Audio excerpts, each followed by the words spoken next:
So the way I want to do this comparison is kind of showing you guys the big differences between them, and these might actually make or break the device for you when you're choosing between one or the other. And the first one being is the actual projects, how many projects you could save on each device. On the OP1 Field, you can only save up to 8 total projects max between its 4 stylistic tracks. And what I mean by that is that the OP1 Field has multiple tracks. You have a vintage 4-track recorder, you have a portal 4-track studio, and you have a mini disc, and this gives you characteristics throughout your entire recording. So if you want some hiss, you want some digital distortion or whatever, then you pick, the tape that's for you that gives you that character and things like that. I always kind of stick with the main one because I would say the clean one, because I just want to be able to add those effects myself in the master later on, as opposed to it being baked in. But it is a cool thing that they did add that. But between all of those, you only have 8 max. You cannot save 8 per style track. It's just 8 total in general, which kind of sucks, honestly, because this also means that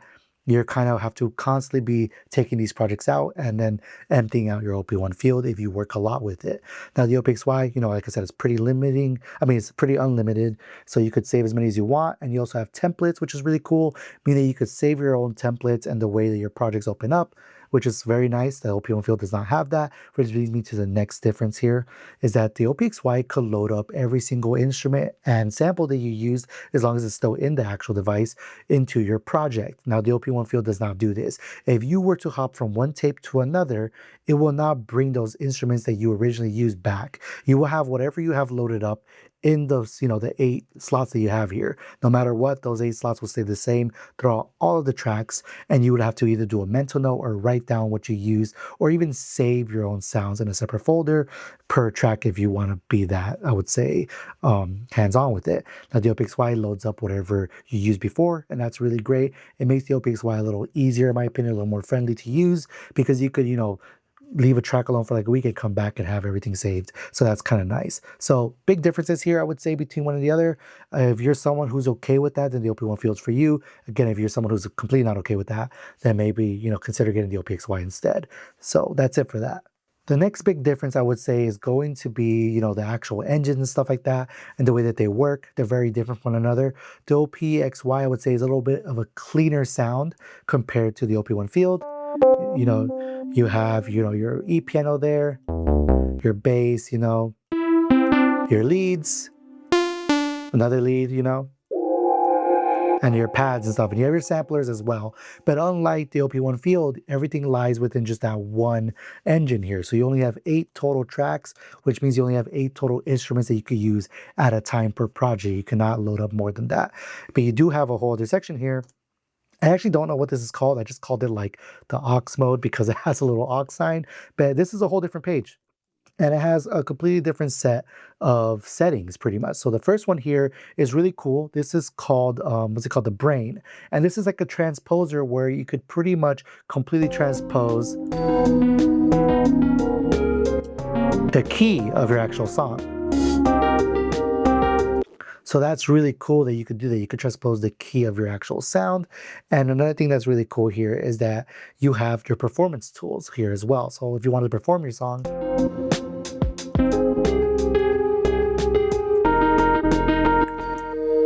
so you have that. You have your MIDI mode here. So this allows you to pretty much control, or so I believe it's send out MIDI per track. So you could choose what track you want to do it to. Now there's actually another setting for this in the main menu as well. So it has MIDI out per track, which is cool. The OP1 does not have that, obviously, because it's audio based. But you can control MIDI through the USB-C. You just cannot do, multiple different tracks and have them all saved up. So you also have CV here. You have, this is really cool here. We'll talk about this in a second, not just yet. And this is the other cool part here. We technically have some type of tape mode in here. It's not the same as the OP1 Field, but it's kind of like a chopper. It automatically records what you are doing, whatever it is, and it slices it for you. And you could also speed it up.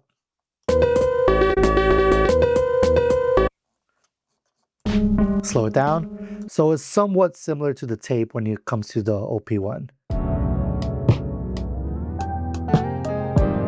But very different, obviously. They have very different use cases. And you have the last two here, which are your effects. Now, this is a big difference here that I wanted to talk about, is the effects. The OPXY only has 2 aux, not aux, well, it does have an aux, and we'll talk about it in a second, but it has two effects that you can send your tracks through. That's about it. Just, send effects, which is not bad, but it does have, very low variety. All you have is chorus, delay, distortion, lo-fi phaser, and reverb, which does kind of cover a good amount, when it comes to what you might need.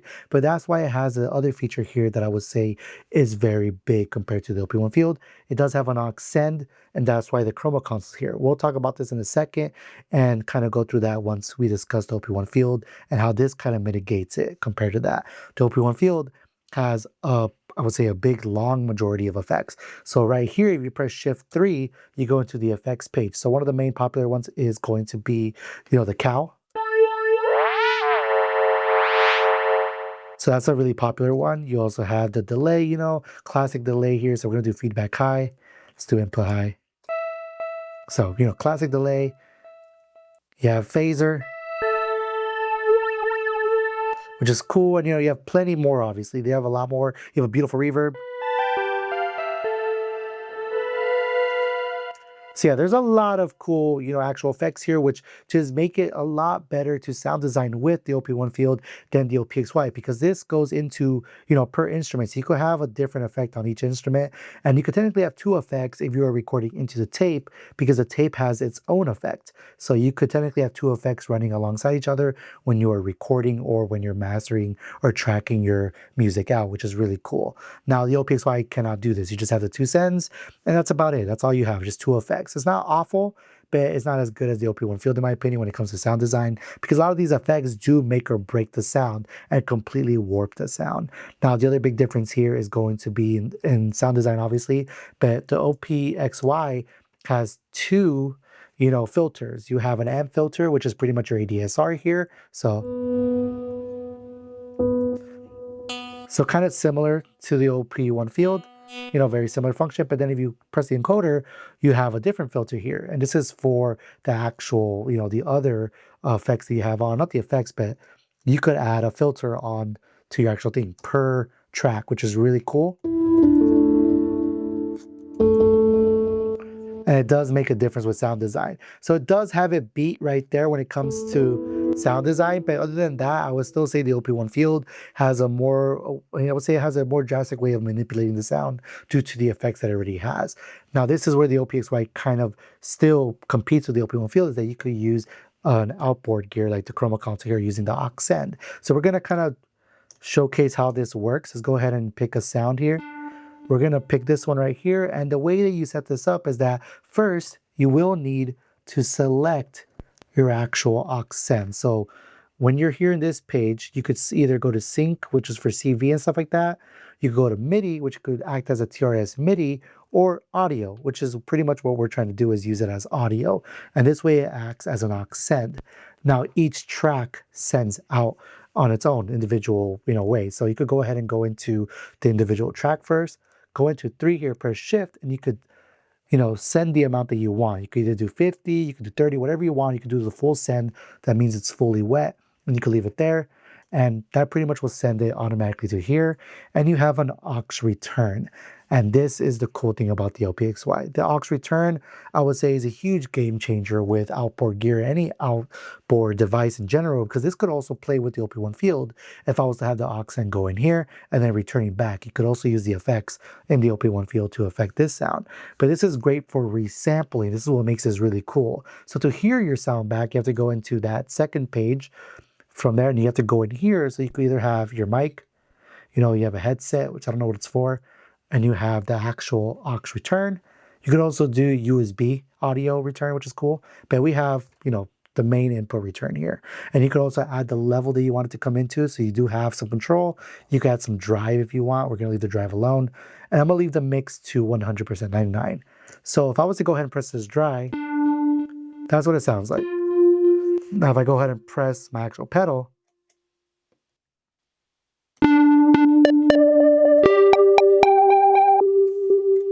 so that's really cool, right? So the best part about this is that you could record this. So let's go ahead and put that back on.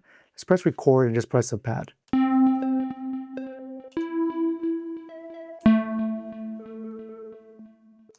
So there we go. Now it's in here, and now you could go ahead and just press play.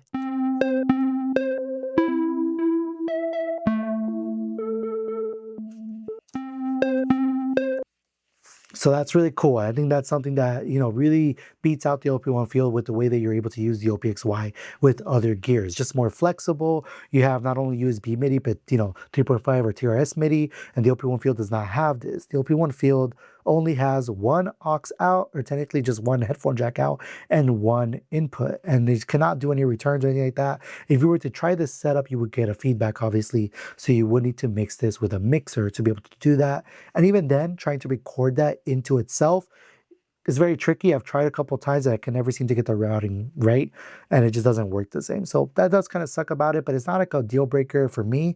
But I do think it's something to mention because it does make it so one device is more compatible with outboard gear than the other. So that's something to keep in mind. So think about that when you're thinking about sound design or anything like that. So that's, another big difference. So now the other big difference I would say is performance. You do not have really many performance tools in the OP1 Field compared to the OPXY. The OP1 Field does have some performance tools, like you do have a tape stop, a reverse, which is cool, a stutter, and then you have two macros that you can map into either the mixer here or the effects, which is really cool. You could also map it to, if you want to, the master drive and all that, or just the regular mixer. If you want to have one maybe fully pan to the right whenever you want, you can have a macro set to that. But you can only have two macros at a time, and they're pretty much set the way they are, or unless you change them. So let's demonstrate some of that right now. We'll demonstrate every single effect. So as the tape stop, we have the repeat pretty much, reverse, and you can combine them, which is cool.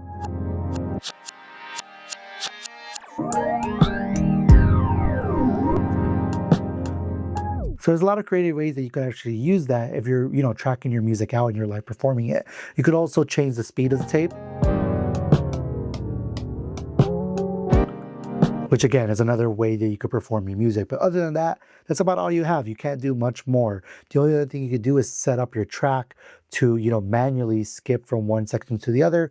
But that's a whole setup thing, and I'm not going to go through that. So those are pretty much the main differences I would say that when it comes to these devices on how you could use them.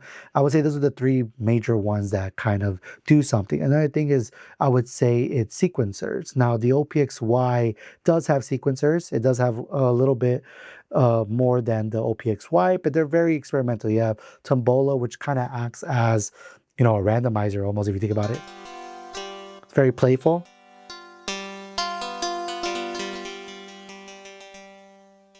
So that's really cool. You have Sketch, which I've never used. I don't even know how this thing works, to be honest. I have never used it. You have, Pattern, which is kind of like just a one bar step sequencer, pretty much. So that's cool. And then you have Hold, which is something that the OPXY has, obviously. And it will hold your thing for you. And you could chromatically move things around here as well, which is really cool. So other than that, you have Finger, which is,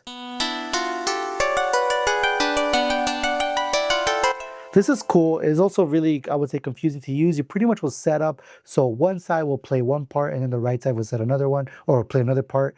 And I do think this one is actually very useful for melodies, even for drums as well, because each engine has its own way of using these. So if you go into Pattern or if you go into the sequencer here, this becomes pretty much like your 4-on-the-floor.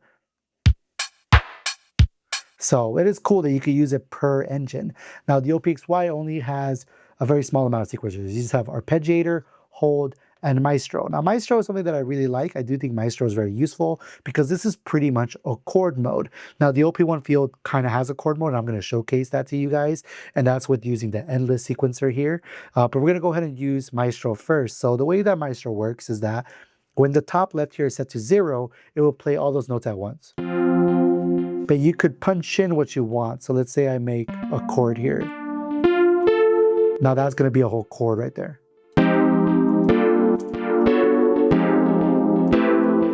Or you could have it play that out. And you could have it play it out either up and down, left and right, So here we go. So we're going to go all the way up. And it acts kind of like a stride.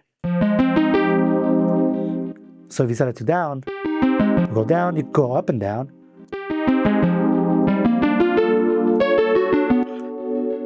And you have randomize. So that's really cool. I think that's really useful in a way, and you could definitely play around with that and make your own melodies. Now, the other thing that's really cool about this is that the OP1 Field technically does this as well, but the way that it works is very different. Let's go ahead to like a piano sound here. Okay, we'll use this one real quick. So the way you have to do it here is pretty much you play the chord that you want to play. Let's say I'm gonna play the exact same chord that was on there. And then you would need to manually, make this go out as if it was a hold. So a whole bar here. So that's cool, right? But what sucks is that you can't, automatically play it right away unless you set your actual timing to be quicker.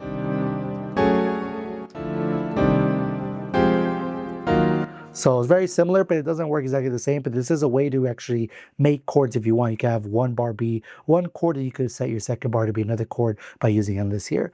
Now, what's cool about this too is that the OP1 Field has an arpeggiator, but the difference between these is very, very different. The OP1 Field, I would say, is a little more, archaic in the arpeggiator. There's not many, things you could do in the arpeggiator, but on the OP1 Field here, on the OPXY, there's 2 pages of arpeggiator, which is really cool. So if I use the hold here, and let's go ahead and use the exact same melody we did earlier.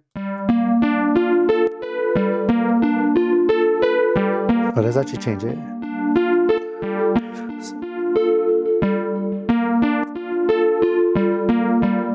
So it's set to random right now, right? And what's cool about this is that you could actually have a second page. And this is where things get cool. You could pan it. It will actually pan it for you randomly.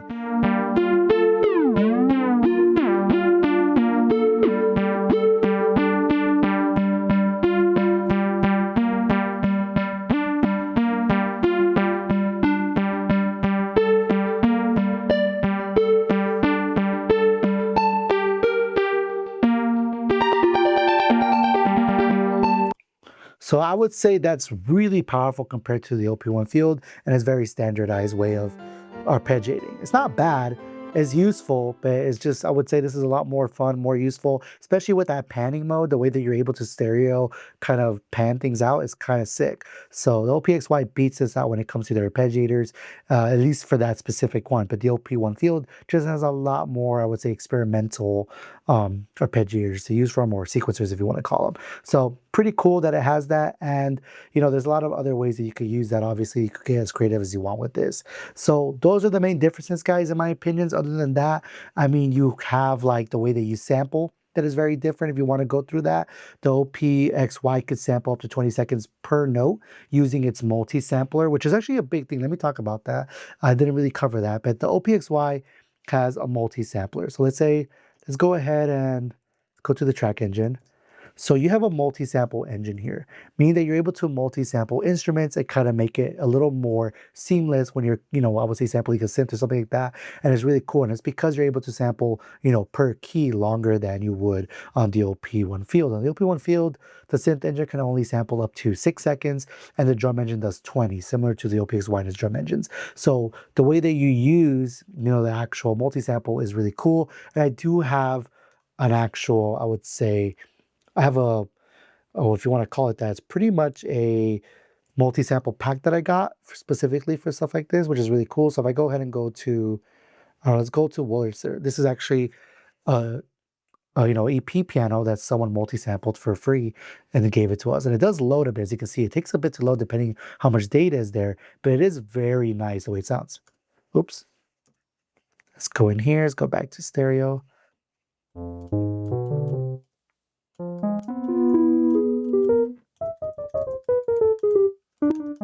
And because they're samples, you can still add things like, release and decay and things like that. And you could definitely.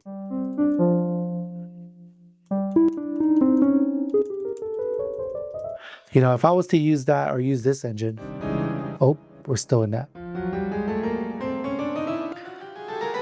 It almost sounds the same if you're just kind of like not really paying attention, but for the most part, the dynamics are very different. Definitely sounds a little more realistic on the OPXY than the OP1 field because you have that multi-sample. So yeah, that's it, guys. That's pretty much what I think is the main, differences between these and the deal breakers between one or the other. It does seem like the OP1 field is lacking, but it really isn't. It just comes down to what you consider useful for yourself as a musician or as a music producer. The OP1 field, I think, is best for people who are, recording live audio, recording guitars, or recording their own voice and things like that. The OP1 field has the OPXY beat when it comes to being able to sing into it using like an external mic or something like that, because you're able to just do a live recording. And the OPXY, you have to do it in sections if you use the multi-sampler. And that is cool, but that means you have to sequence it yourself after, and it doesn't sound as realistic, in my opinion, when you do something like that. So that's it, guys. Hope you guys enjoyed. Until next time, guys, keep making beats and let me know if this was useful when choosing one or the other. Peace out.